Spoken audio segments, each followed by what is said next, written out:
The Ottoman Empire was an Islamic Turkish superpower that dominated parts of Europe, Asia, and Africa for over 600 years. As the Ottoman Empire attempted to extend into Europe, it inevitably clashed with the predominantly Christian European powers. In this video, we will examine one of the definitive battles between the Ottomans and a coalition of Catholic states.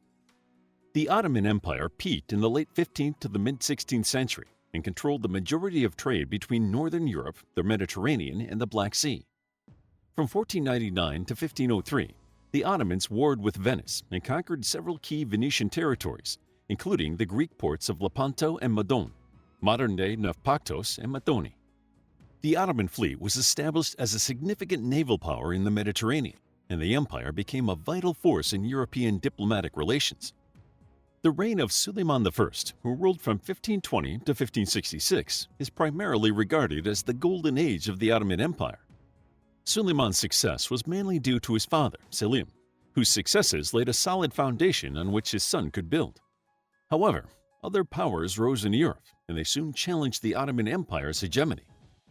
The Pope called on the Christian powers in Europe to fight the encroachment of Islam, and the powerful Habsburg dynasty was becoming a dominant force, especially in Eastern Europe.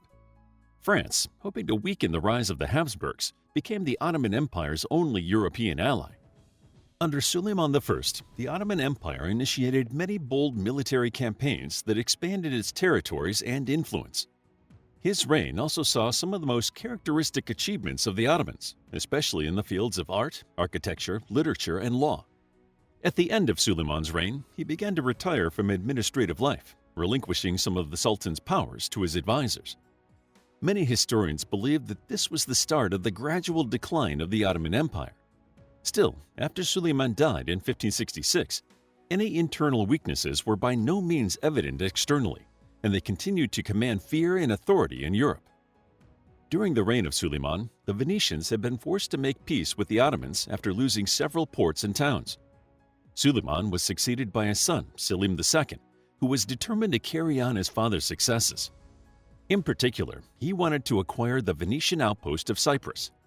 Selim invaded the island in 1570, capturing Nicosia and besieging Famagusta. Venice appealed to Pope Pius V for help to expel the Ottomans from Cyprus. Pope Pius V had been trying, unsuccessfully, to reform the Holy League, an alliance of Roman Catholic states. His headway on reform was stalled due to internal disagreements between the Catholic states. France and the Holy Roman Empire were dealing with the repercussions of the ongoing Reformation, so Pope Pius V looked to Spain. However, Philip II of Spain wasn't doing well financially and was facing results in the Netherlands and Andalusia. Furthermore, Venice distrusted the Spanish influence in Italy. Philip was keen to enter into the League, as he hoped to acquire Algiers and Tunis along the coast of the North African continent. Despite any misgivings on the part of the Venetians, they found themselves with little other choice. Pius was committed to forming an alliance between himself, Venice, Spain, and several smaller Italian states, and the Venetians had to choose between allying with Spain or letting Cyprus go without a fight. The League formed, with the Papal States being led by Pope Pius V. The Spanish Empire joined and was led by King Philip II and included Naples, Sicily, and the Habsburg monarchy. Other members of the League included the Republic of Genoa, the Knights of Malta, the Grand Duchy of Tuscany, the Order of St. Stephen, the Duchy of Savoy, the Duchy of Urbino, and the Duchy of Parma. The spiritual leader of the Holy League was Pope Pius, with the military leader being Don Juan of Austria, who was Philip's half-brother, with a papal general, Marcantonio Colonna, as his lieutenant. Each member of the League pledged fleets to engage in a naval battle with the Ottomans. The fleets began to assemble at the port of Messina in Sicily during the summer of 1571. By September, the Spanish fleets had joined them, and the combined naval force sailed to Corfu. Although estimates vary, many agree that the Christian force was made up of 6 large Venetian 44-gun galleasses, warships combining sails and armament. These vessels were much larger than the usual galleys. There were also 105 Venetian oar-propelled galleys alongside 81 from Spain, 12 from the Papal States, and 9 from Malta, Genoa, and Savoy, as well as a number of supplementary vessels. Aboard the ships, there were around 30,000 soldiers. In Corfu, they learned that the Ottomans had captured Famagusta, and the Turkish fleet was currently in the Gulf of Patrikos, near the Ottoman-occupied town of Lepanto. The Turkish navy is reported to have been larger than that of the Holy League. However, it was not as well equipped or as disciplined as the European navies. The galleasses were sent in first in order to confuse and intimidate the Ottoman fleet. Behind these huge ships, the Christian fleet was organized into 4 squadrons. In the center were Don Juan's forces. To the left were the Venetians led by Agostino Barbarigo, and to the right was a Genoese squadron led by Giovanni Andrea Doria. Spanish Admiral Alvaro de Bazan, Marqués de Santa Cruz, led another reserve force.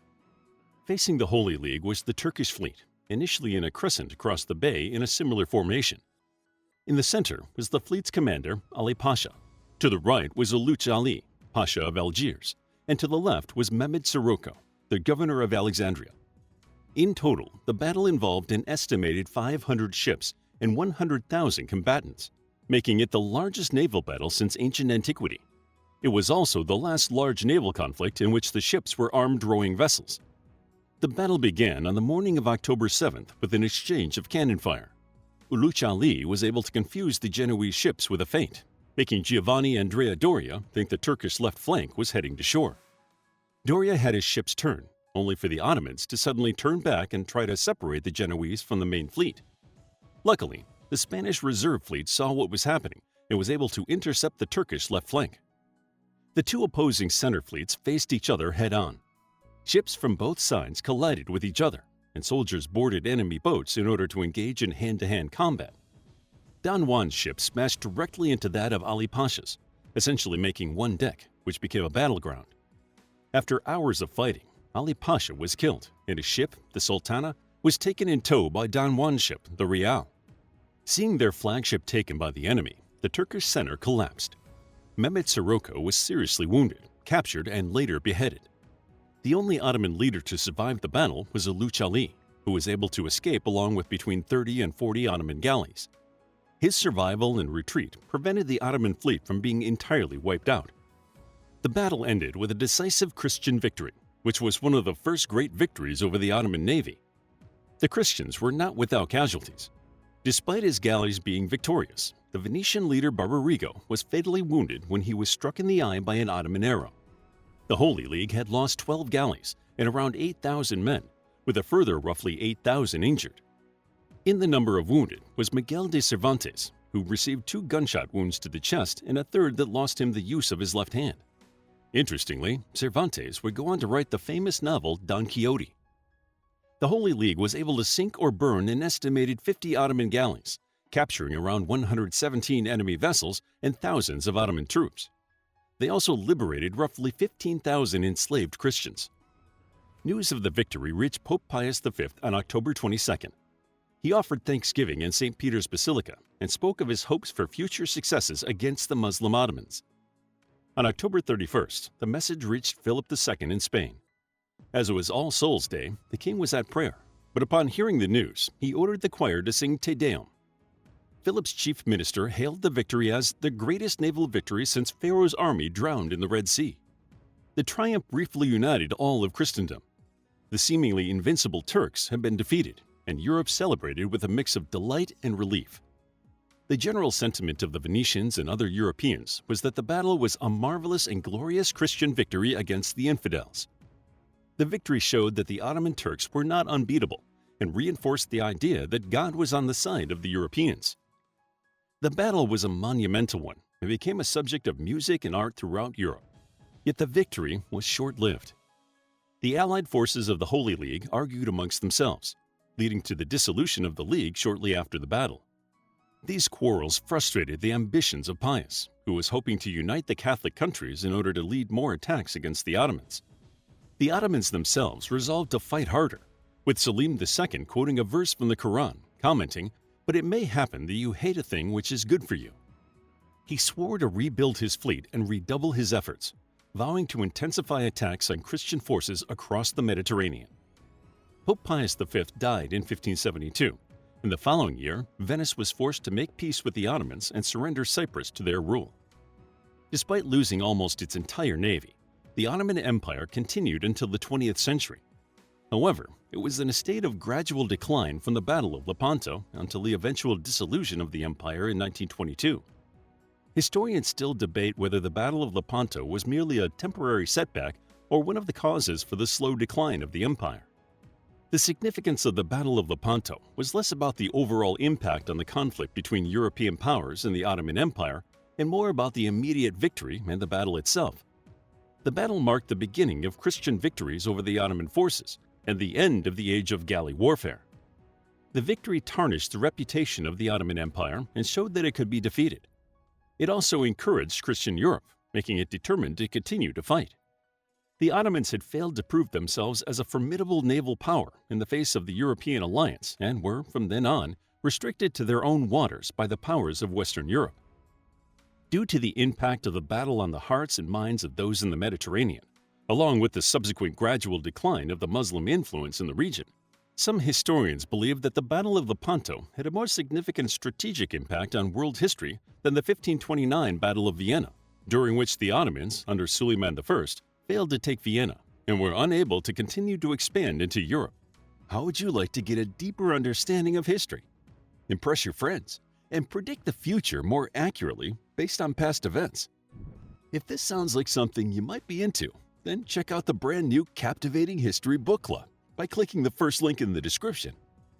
To learn more about the Battle of Lepanto, check out our book, The Battle of Lepanto, a captivating guide to the pivotal naval conflict between the Ottoman Turks and the Holy League. It's available as an ebook, paperback, and audiobook. Also, grab your free mythology bundle ebook while it's still available. All links are in the description. If you found the video captivating, please hit the like button and subscribe for more videos like this.